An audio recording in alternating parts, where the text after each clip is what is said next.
waxaa tahay ruux ku weyn garaadkiisuna dhan yahay awooduna gaadhan tahay golxiyo tuuraan lahayn xubnuhu ay guud ahaan u gaadheen caafimaad markaasaad gogasha iyo haddana jiiftaa guriga adoo guushii ka hadhay gashina kugu soo kallahay baleeg goonyaha baleeg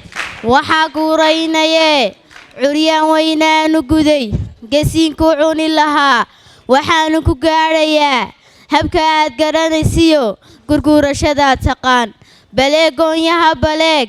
waxaa gargaardiyee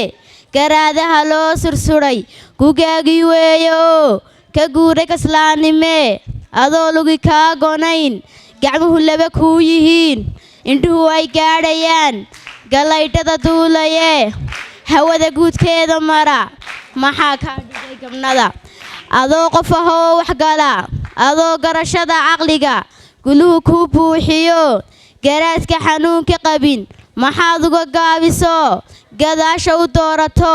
garaabo u daaqaysaa maxaa geediga ka lahay u geedigay meesha sare aqoontuna gaadh u tahay garhkana ay wada hayaan gabdhaha jaarkiina iyo kuwii gabannada ahaa markaad garatuun ayaan gestaada u haysan weyday waxaa tahay ruux gobee garwaaqso waxaa tahoo adoo gaadhisid naftiyo waxaa rabbi kugu galay gawaantiiyo boodhka diid